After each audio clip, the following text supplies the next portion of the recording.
So hello guys and welcome back to my channel Translation School where you guys are going to learn English with me. তোমরা already বুঝে গেছো thumbnail দেখে যে আমরা একটা সিরিজের উপরে কাজ করছি যেটা হচ্ছে প্রিভিয়াস ইয়ারের ট্রান্সলেশন। অলরেডি আমরা তিনটে সেট করে নিয়েছি, আজকে আমরা করতে চলেছি সেট নাম্বার 4। প্রত্যেকটা সেটে আমরা 10টা করে বাক্যকে আলোচনা করব। তো দেখে নাও আজকে যে বাক্যগুলো রয়েছে কি কি রয়েছে। বরং মরিব আমি তবুও চুরি করিব না। মেয়েটি দেখতে একদমই তার মায়ের মতো। নেক্সট রয়েছে কি, মেয়েটি হাসতে হাসতে ঘরের ভেতর ঢুকলো। তারপরে কি রয়েছে, সকালবেলায় পাখিরা কিচিরমিচির করে। সে ইতিমধ্যেই গোল্লায় চলে গেছে। এক শত্রু এসেছিল বন্ধুরই বেশে। সে লেখা অপেক্ষা পড়া বেশি পছন্দ করে, বা সে আমার মনের মতোই মানুষ। নেক্সট রয়েছে সে কেবলই হাসতে লাগলো। সে হাড়ে হাড়ে বদমাইশ ছেলে। তো দেখে নাও সেন্টেন্স নাম্বার 1-এ কি রয়েছে, বরং মরিব আমি তবুও চুরি করিব না। এই যেখানে বরং রয়েছে এর জন্য আমরা উড রেদারকে ব্যবহার করতে পারি। আমি বরং মরিব মানে আই উড রেদার ডাই, তবুও চুরি করিব না দেন দিয়ে এখানে চুরি করার জন্য স্টিল এই ভার্বটাকে আমরা ব্যবহার করব। তাহলে কিভাবে বাক্যটা হবে, I would rather die than beg. I would rather die than steal. তো নেক্সট দেখো কি রয়েছে, বা এটাকে আমরা এভাবেও করতে পারি যে I would die but not would prefer to steal. পরবর্তীতে দেখে নাও মেয়েটি দেখতে একদমই তার মায়ের মতো। তাহলে এক মায়ের কারো মতো দেখতে হওয়ার জন্য আমরা রিসেম্বল এই যে ভাবটাকে ব্যবহার করি। ফেজাল ভাব রয়েছে টেক আফটার বলতে পারো, বা এমনও হতে পারে যে বিআর এ রিসেম্বলেন্স টু, তারপরে যার মতো দেখতে সেটাকে ব্যবহার করতে হবে, বা আমরা লুক লাগি ব্যবহার করতে পারি। তাহলে মেয়ে বললে গার্ল, মেয়েটি বললে the girl resembles her mother. যেহেতু সিম্পল প্রেজেন্ট টেন্সে রয়েছে তাই রিসেম্বলের শেষে আমরা এসকে দেখতে পাচ্ছি, এবং এটা subject third person singular number. এটাকে এভাবেও বলতে পারো, the girl bears a resemblance to her mother. এই অংশটা কিন্তু একই অর্থ দিচ্ছে এই রিসেম্বলের মতোই। এছাড়াও এভাবে করতে পারো একটা ফ্রেজাল ভার্বকে ব্যবহার করে, take after, the girl takes after her mother. বা এভাবেও করা যেতে পারে, the girl looks like her mother. Next কি রয়েছে দেখে নাও, মেয়েটি হাসতে হাসতে ঘরের ভেতর ঢুকলো। তাহলে দেখো এই যে ঢোকার জন্য আমরা কি বলবো, এখানে এন্টার করা। এন্টারের পরে কোনো প্রেপোজিশন ব্যবহার করতে নেই, মানে ইনটু এখানে ব্যবহার করা যাবে না। ঘরের ভেতরে দ্য রুম, হাসতে হাসতে এটার জন্য আমরা একটা পার্টিসিপেলকে ব্যবহার করলাম। মেয়ে বললে গার্ল, মেয়েটি বললে দ্য গার্ল। সিম্পল পাস্ট টেন্সে বাক্যটা রয়েছে। এভাবেও করা যেতে পারে, the girl got into the room লাফিং।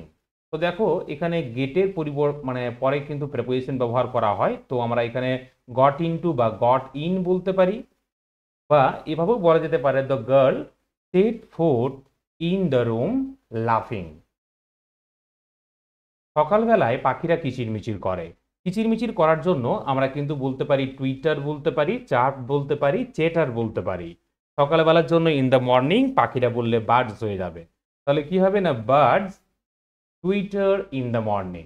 দেখো এখানে টুইটার ব্যবহার করেছি, টুইটারের পরিবর্তে এটাও ব্যবহার করা যেতে পারে, চার CHIRP, একই অর্থ দেবে। বা আমরা চ্যাটারও বলতে পারি, CHATTER। তাহলে টুইটার, চার বা চেটার কিচিরমিচির করার কিন্তু ইংরেজি। নেক্সট দেখে নাও কি রয়েছে, সে ইতিমধ্যেই গোল্লায় চলে গেছে। গোল্লায় চলে যাওয়া, ধ্বংস হয়ে যাওয়া, খারাপ হয়ে যাওয়া, বয়ে যাওয়া। এজন্য কিন্তু আমরা গো টু দ্য ডগস এই একটা ইডিয়মকে ব্যবহার করতে পারি। ইতিমধ্যেই কোনো একটা কাজ হয়েছে, সবেমাত্র কোনো কাজ হয়েছে বোঝালে ভার্বের প্রেজেন্ট পারফেক্ট টেন্সকে ব্যবহার করতে হয়। তাহলে সে চলে গেছে গোল্লায়, সে ইতিমধ্যেই গোল্লায় চলে গেছে। He has already gone to the dogs. তো দেখে নাও ইডিয়ম ছিল গো টু দ্য ডগস, এখানে গন কেন করতে হয়েছে, প্রেজেন্ট পারফেক্ট টেন্সের জন্য। দেখো সাবজেক্টের পরে হ্যাভ বা হ্যাজ, তারপরে ভার্বের থার্ড ফর্ম, আর এখানে হচ্ছে অলরেডি, এটা হলো একটা অ্যাডভার্ব। বা এভাবেও করতে পারো, he has already become ruin. এই যে এখানে আমরা বিকাম বলেছি, এখানে বিকামের পরিবর্তে আমরা বিন ব্যবহার করতে পারি, he has already been ruined. Next দেখে নাও কি রয়েছে, এক শত্রু এসেছিল বন্ধুরই বেশে। এক শত্রু অ্যান এনিমি বা ওয়ান এনিমি, আসা হলে কাম, এসেছিল বললে কেম। বন্ধুর বেশে যদি বলা হয় in the guise of a friend, in the pretence of a friend, in the feigning of a friend, বা in the appearance of a friend. বাক্যগুলো দেখে নাও কি রয়েছে, অ্যান এনিমি কেম, এক শত্রু এসেছিল, ইন দি গাইজ অফ মানে বেশে বা ছদ্মবেশে এক বন্ধুর, a friend. An enemy came in the appearance of a friend. বা এভাবেও বলতে পারো an enemy came in the pretense of a friend, বা an enemy came in the, যদি আমরা বলি এখানে training of a friend, FEIGHINING,